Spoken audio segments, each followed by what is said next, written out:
Hi, and welcome one and all to another episode of Get Busy Watching. The cozy, cuddly winter months are here, time for cuddling up with that much postponed, yet another bestseller or timeless classic. Unlike movies, but I rarely revisit a book to reread it again.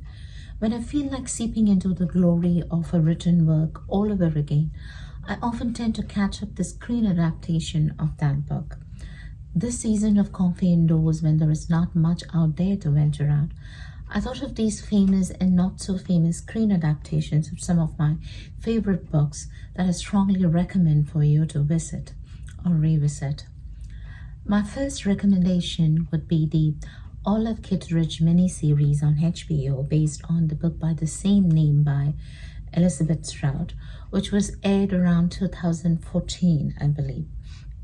A nonchalant, remote, small-town New England and its quirky bunch of characters and events, all brought to life by strikingly true-to-life, unreliable but well-meaning narrator Olive Kitteridge. Tomorrow? You with anyone? Not anymore. Was she a nut job? She had problems. But I bet you couldn't get enough of her. It is not polite to stare. You look dead. Well, I'm not. Are you a witch? Yes. Now go away before I eat you up. I just want to say one thing. Don't be scared of your hunger. If you're scared of your hunger, you're one more ninny just like everyone else. Give me a reason to wake up in the morning. Don't have a clue. I'm waiting for the dog to die so I can shoot myself. Olive is so befittingly brought to life by none other than Frances McDormand. She's as convincing as Olive that it almost looks like Strout wrote the book with McDormand in mind.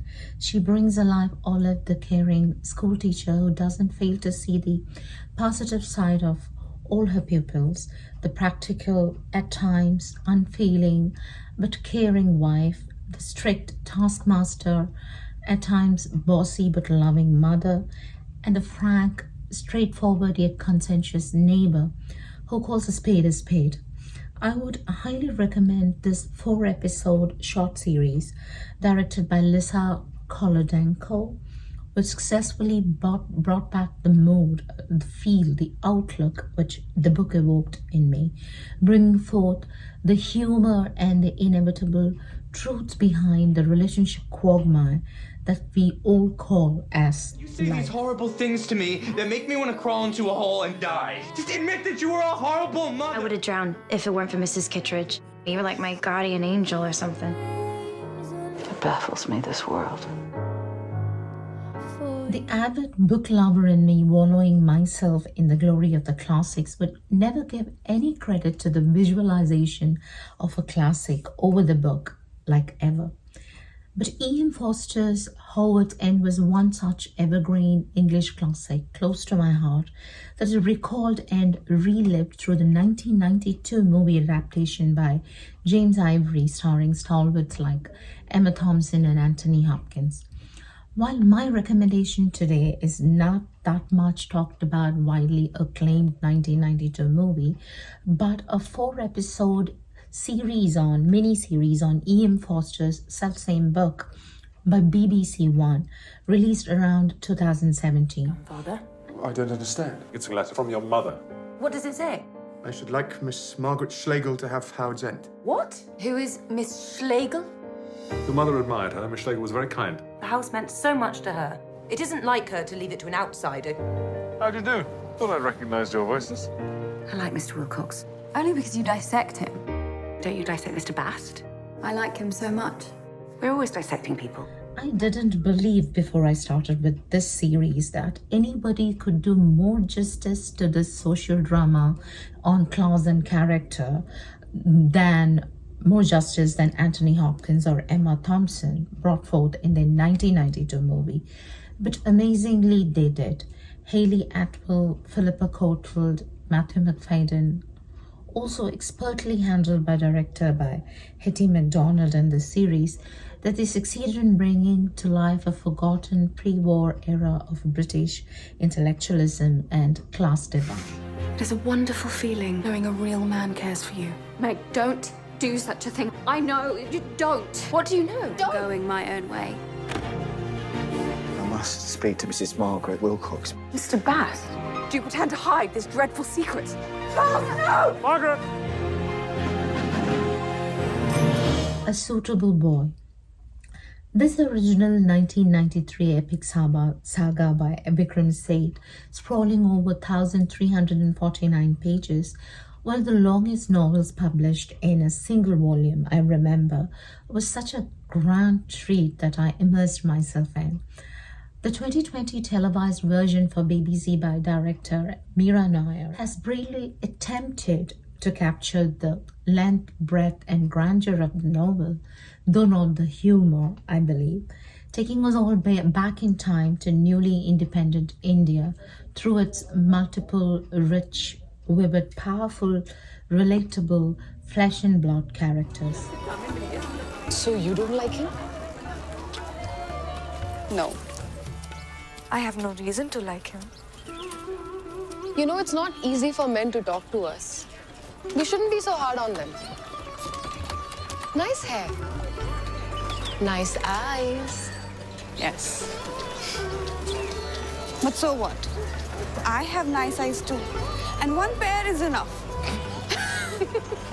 Though Lata and her three suitors and the vagaries of the different families that they all hail from, their concerns and captivations may belong to a different page in India's history, I felt after viewing Nair's brand new adaptation that the issues they faced are hardly different from the ones thronging modern Indian politics, morality and way of life today. I would highly recommend catching a glimpse of the changing times and the colorful people that populate this 6-episode ambitious project, which I would say is the next best thing to reading the book itself.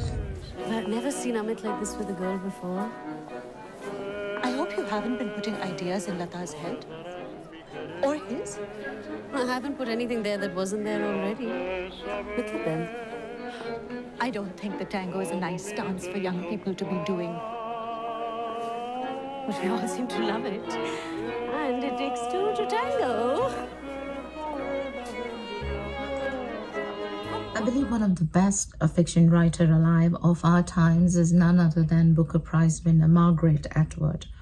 Her books need no introduction to her fans, especially after the widely known Handmaid's Tale and the popularity of its screen adaptation on Hulu. But the screen adaptation I am going to be talking about here is from a lesser known and 1996 darker book of hers called Alias Grace. This six-episode 2017 series set in the mid-19th century revolves around Grace Marks, an Irish immigrant to Canada, a maidservant at the Kinner household, a mere 16-year-old who's accused of the twin murders of Thomas Kinner and his housekeeper Nancy Montgomery. When I close my eyes, I can remember every detail of that house. The same sort of work from dawn to dusk. Always a mistress ordering me a bite. I'd like you to scrub this floor. Stupid whore. What makes the satirical, suspenseful series such an interesting watch is, on the one side, how it grippingly captures Grace's tragic tale of imprisonment, and on the other side, on the one hand, and on the other side, how it cleverly explores such themes as the paranormal, the supernatural, the occult, mesmerism, hypnotism, mental health, all set under the sexist Victorian values of morality without ever giving the audience any concrete answers. I have been an inmate for 15 long years. If there has been a crime, people want a guilty person. Rightly or wrongly does not matter. And you've given up hope of being set free. I save my hopes for smaller matters. I live in hopes of having a better breakfast tomorrow than I had today. And lastly, I am tempted to reassert my love for the written word by inserting another contemporary author of mine, Neil Gaiman, to this list of recommendations. No, I'm not talking about the much talked about American Gods series, but of the mini-series Good Omens on Amazon, released in 2019, based on a 1990 novel that Gaiman co-authored with Terry Pratchett called Good Omens, the nice and accurate prophecies of Agnes Nutter, witch. I could entertain.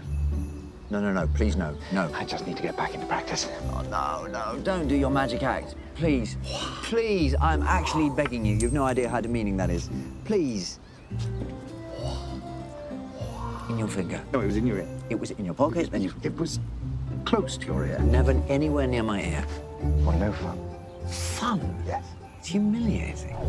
It was a perfect joyride for me when Michael Sheen as Aziraphale, the angel, and David Tennant as Crowley, the demon, were juxtaposed with each other. This another 6-episode ride made me rejoice at the power of the ingenious combination of wit and words, story and script, plot and presentation, of actors and characters, of thought and execution, all twirling around a classic good versus evil face-off. I remember I simply laughed myself out of my mind and body on this one, and I accept this of very few screen adaptations ever, that this series was as good as reading the book for me. Almost. Go off together? Listen to yourself. How long have we been friends? 6,000 years. Friends, we're not friends. We are an angel and a demon. We have nothing whatsoever in common. I don't even like you. You do. Even if I did know where the Antichrist was, I wouldn't tell you. We're on opposite sides. We're on our side. There is no our side, Crowley. So then, if you had not yet come across any of these yet, or had heard of them but never thought of investing any time in them, give them a try. So meet you here with yet another compilation. Till then, like, share, subscribe, and get busy watching, guys.